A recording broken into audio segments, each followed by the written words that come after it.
Hidden deep within the mountain of Blencathra, there is a cavern where King Arthur and his knights lie sleeping, awaiting the hour of Albion's greatest need, when they will ride forth to defend the land.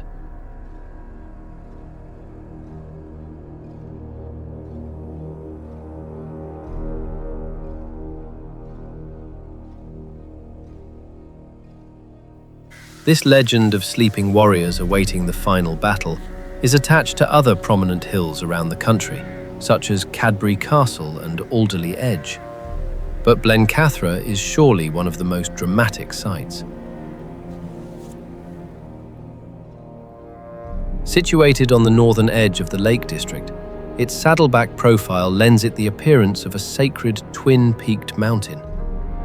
On a clear day, there are extensive views from the summit across northern Albion and over to Scotland and the Isle of Man.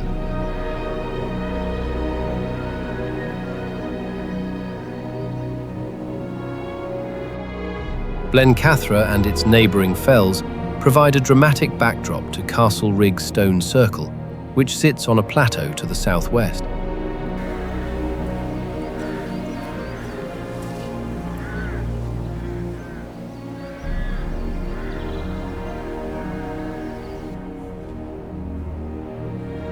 One of the best-known stone circles in Albion, Castlerigg is popular with visitors, yet remains an atmospheric and magical place.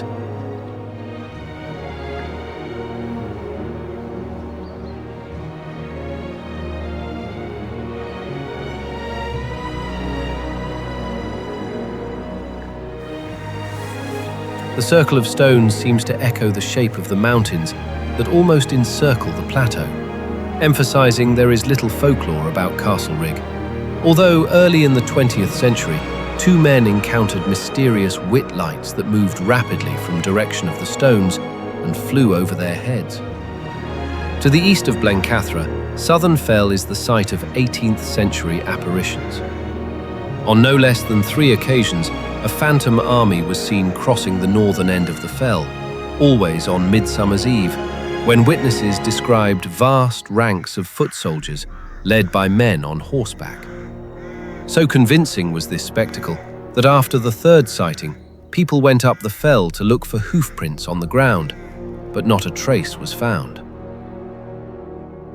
When medieval chroniclers first put quill to parchment about King Arthur, they couldn't have imagined their tales would captivate audiences for over a millennium. The legendary Albion king has transcended his origins as a possibly historical war leader to become mythology's most enduring sleeping hero. Arthur's story promises he'll return when Albion needs him most, establishing the archetype of the Rex Quondam, Rexque Futurus, the once and future king. This messianic narrative resonates across cultures, from Germany's Frederick Barbarossa to Portugal's Sebastian I. Each nation's sleeping hero embodies collective hopes for deliverance during dark times. Arthur's particular appeal lies in his dual nature. He's both a flawed human ruler and a supernatural figure waiting in Avalon, bridging earthly governance with divine providence. And so Arthur remains hidden within the land until the time of the Great Awakening, but not of the king, but of ourselves.